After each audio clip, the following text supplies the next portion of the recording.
আমাদের এই 10 ফুটের বেডটাতে গত 2 বছর মামনি আর আমি ভালোই লাল শাক, পালং শাক, কলমি শাক আর পাট শাক লাগিয়েছিলাম। কিন্তু এবছরে আমাদের হাঁস মুরগি আলহামদুলিল্লাহ এত বেশি ছিল যে গাছের পরিচর্যায় আর যেতে পারিনি।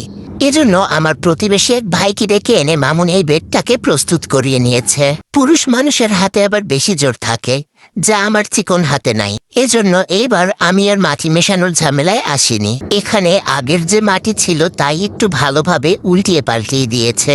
এরপর মামুনি এবার কিছু সবজির ছোলা রেখেছিল তাও এখানে দিয়ে দিচ্ছে, আর আমার সেই ভাই সার দিচ্ছে। এই যে সারটা, এটা হচ্ছে 3 পদের সার একসাথে মেশানো, ইউরিয়া, টিএসপি আর এমওপি। এই সার মিক্সচার করাটাই আমরা কিনে এনেছিলাম, তাই দিয়ে দিচ্ছে। যাই হোক, এরপরে ছাই দেবে যাতে গাছের গোড়ায় পিঁপড়া না ধরে। আমরা মাটির চুলায় রান্না করি বিধায় আমাদের চুলায় ভালোই ছাই জমে। তারপর সবটা ভালোভাবে উল্টিয়ে পাল্টিয়ে দেবে যেন মাটির সাথে মিশে যায়।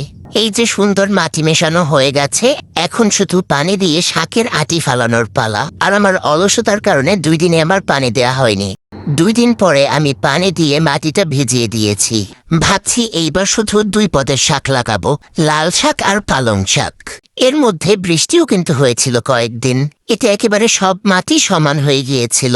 এজন্য আমি একটা ছোট হাত কোদাল দিয়ে এই মাটিগুলোকে কুপিয়ে কুপিয়ে ঠিক করে দিয়েছি।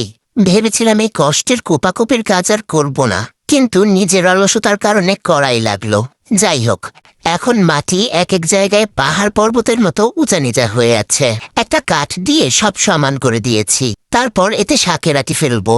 আমি চেয়েছিলাম লাল শাক আর পালং শাকের আটি ফেলবো, কিন্তু নিচ থেকে সাথে করে শুধু লাল শাকের আটি নিয়ে এসেছিলাম।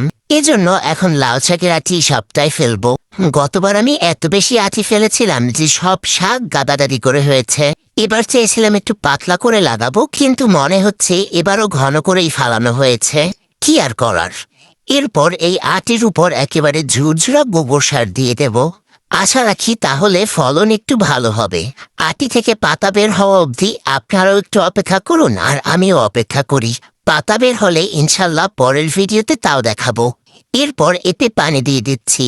প্রতিদিনই পানি দিতে হবে, তা না হলে কিন্তু আর ফলন হবে না। প্রতিদিন সকালে উঠে পানি দেওয়া, মাটির অবস্থা দেখা, নতুন পাতা বের হয়েছে কিনা তাও খেয়াল করা, এসব জিনিস আসলে মনটাকে খুব ভালো করে দেয়।